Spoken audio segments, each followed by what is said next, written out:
Thanks very much, and thanks for the invitation to come to Switzerland.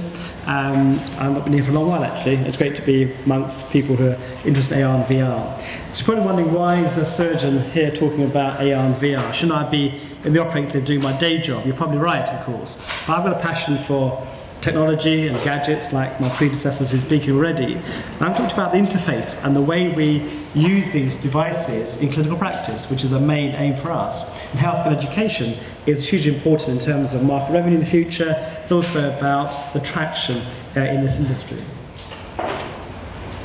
Well, yeah. Quick welcome from my hospital. This is my hospital, St Bartholomew's. And as you can see, we're really ancient. We've been for around 1,000 years. So we've been chugging along, trying to become innovative and move into the 21st century. But we've had great people in the past who've been innovative, changing paradigms. All the famous people you've heard about, Parkinson's, Paget's, Colley's, they're all from Bart's Hospital, designing new ways of thinking, new ways of clinical practice. So I'm pleased to be in an environment where we accept innovation. This is the other hospital I work in. Both are combined. This is Royal London Hospital, the biggest hospital combined with Bart's in Western Europe. In fact, those two hospitals cost us about €2 billion about 3 or 4 years ago, making us the biggest hospital at the moment. In fact, £2 billion or euros isn't that much. It's about the same price I pay to get from the taxi from the airport to this techno park. It's very expensive in Switzerland, of course. The market is huge, of course. Healthcare and education is going to be big, there's no question. It's about the content, it's about the drivers, it's about how do we enable patient care. A lot of money floating around, of course, for modern ways of working. And of course, if you look at the report by Goldman Sachs only a year ago, it says that the whole industry, just in VR, not AR, VR itself, is going to be worth almost $6 billion. That's going to be probably escalated much more now that AR is going to be on FaceTime, Facebook, with the launch on F8 only a couple of days ago. It's a huge industry, of course it is. How do we make that? How do we make it work? Let's talk about a few examples already that's been out there. So already, if you look at my own practice as a surgeon, I'm a cancer specialist, by the way, I'm a keyhole surgeon. I inflict a lot of pain on my patients. It's part of what I do. But how can we make the pain better? Well, actually, pain relief can be optimised, made better, given VR. It's been shown in clinical trials already. In small numbers, I agree, but it's been shown to be a benefit in patients who have pain. This child who essentially is being managed with dressings, etc., has got a VR headset on to take away some of the pain. He requires less analgesia in that environment. What about phobias? So neurocognition, neurorehabilitation, all the neuroscience things, is great in VR. It's been shown in multiple studies now that phobias can be diminished or made better in this environment. There are many different kinds of phobias. Ideally, each programme would be customised in accordance with the patient's needs. In Switzerland, researchers are working on an alternative reality machine that could offer a more specific experience. For our virtual reality machine, we started from the idea that instead of creating a 3D image content, we'd rather film it. With this kind of camera, we're able to film a panoramic sequence with sound and enjoy a real experience through virtual reality. These devices are growing ever more popular in the treatment of phobias. However, researchers still have much work ahead of them if they're to conquer these complex anxiety disorders. So it's been shown even in the US at the moment, they're being used clinically in small randomised trials, but how do we overcome some of our phobias in medical practice? The other big case is the military, of course. The military have a huge problem around the world and with post-traumatic stress disorders. And actually the military is a huge, investor in VR at the moment, because they're looking at how they can overcome some of the PSTD that we see all the time, and actually with good results. As the military do amazing work with CGI graphics and creating situations where you can practice physically in the environment, come out of it and be treated for any type of stress that you suffer from. This is my own problem. Now, my own question for this is, how can VR or AI itself be translated to a much more global problem? We talk about hardware and software and content, but my issue is how to make the healthcare more equitable, more fair. And I am, of course, called a global citizen. I go around the world, talk about practice and training people around the globe in war-torn areas as well as Africa and Asia. The Lancet Commission reported about a couple of years ago that the access, 7 billion people in the world, 5 billion of those, 2/3, don't have access to safe and affordable surgery. And sitting here in Zurich might seem a bit remote, but we all have a moral duty, I guess, to make healthcare more fair and marketable. So my question is, how does VR make that work? This is my question I've been asked the last 2 or 3 years. How do we enable it, of course?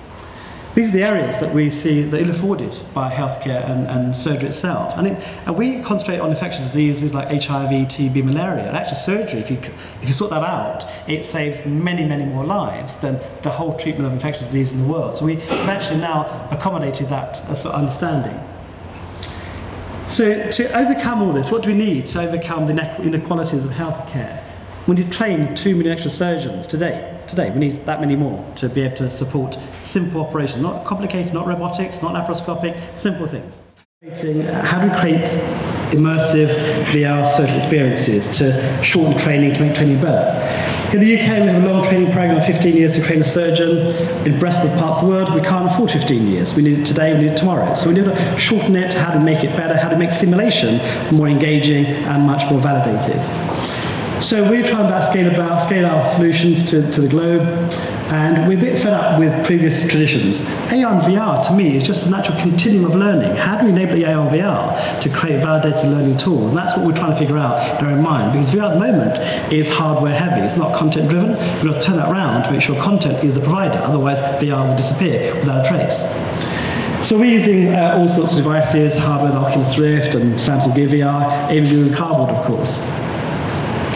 So some of you may have seen last year, so April 14th last year, about a year ago, in fact, we decided to do something quite crazy. We actually invited the world into our operating theatre. We did the world's first 360 live VR operation for the globe, to see how we could make that work around the world. We're thinking about how to train people in Tanzania. You know, I've got colleagues in Tanzania, medical students, trainees, yet they're restricted by resource and geography. How do you overcome some of those barriers using VR? What about Bangladesh? It's a population of like 200 million people or so, right? With very poor services, no training required, very difficult to access training because of poor environment. So how do we get access to those places? So, my hospital, Bart's Health NHS Trust, biggest organisation, I persuaded our trust to buy everyone a Google Cardboard in the hospital, pharmacists, doctors, physicians, whoever, nurses. We bought a whole load of Google Cardboard about a year ago. I gave it to everybody. So let's do something unique. We create an app. Oops, sorry, let's go back. Let's see if that app works. So the videos aren't playing as well as on this computer. Let's go back. No, it's okay. It's just the videos are embedded, they're not coming on. It's okay, doesn't it? Ah, here we go. Yeah, it's a bit slow, this sort of thing. So we create an app. So everyone in the hospital could access an app, one click, and they could suddenly be with me in the operating theatre in 360. Why not? Let's demystify surgery. Let's demystify clinical practice. Welcome everybody to the world's first 360 immersive video of an operation. This is a patient who has Essentially, that operation we did live was viewed in 142 countries, creating 4.6 million tweets. It was 55,000 live real-time viewers, the biggest audience in VR live treatment at the moment, and we had 12,000 downloads. Turn the operating room into a global virtual reality experience. The idea is to allow medical students and others to stand in the shoes of the experienced surgeon. It's just the start of more technology making its way into the OR to educate others. This camera hovers high above the operating table at the Royal London Hospital, bringing the images of surgery to places far beyond the OR. It's the world's first operation to be streamed live in 360-degree video via a company called Augmented Reality. Dr. Shafi Ahmed hopes it'll transform medical training worldwide. Well, I think in the past we've done 2D videos, which are then available. This is going to be 360 immersive.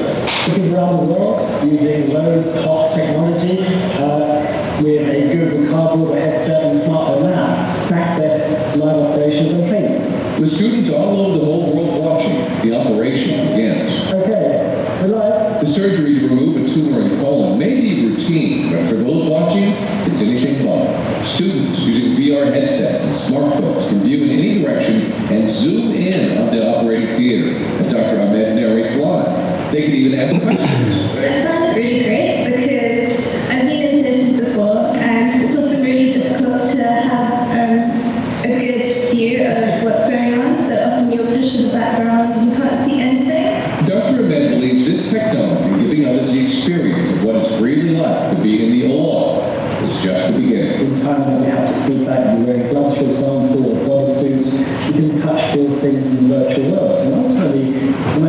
time we have a virtual surgeon, we pop into virtual theatre, a virtual patient, virtual instruments, into a virtual operation.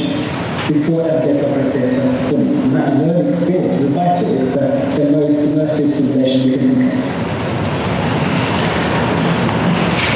So at the moment we're creating a lot of content. We're putting 100 operations so that we can do in real time.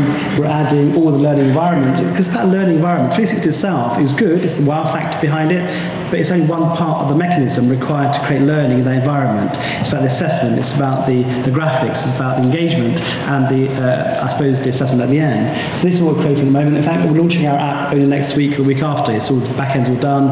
Hopefully it'll go live and you can all download it and play around with it. I've got a machine today to show you a bit later on, of course. And this is the type of thing we're creating. It's about interaction. How do we change anatomy teaching? Well, actually, you can create the CGI model. You can demonstrate things. This is the first module that's coming out, showing it, trying to demonstrate in real time in VR how, say, for gallstones, for example, might cause pathology, as well as showing the 360 video, as well as showing assessments, everything else. It's all engaging. It has to be one component. My idea, of course, is that we do away with books and learning. Put the headset on, you go through a whole learning cycle, accreditation, validation, into your portfolio, you walk away. That's your half an hour learning. That's what we're creating. It's a different way of learning. It has to be done that way.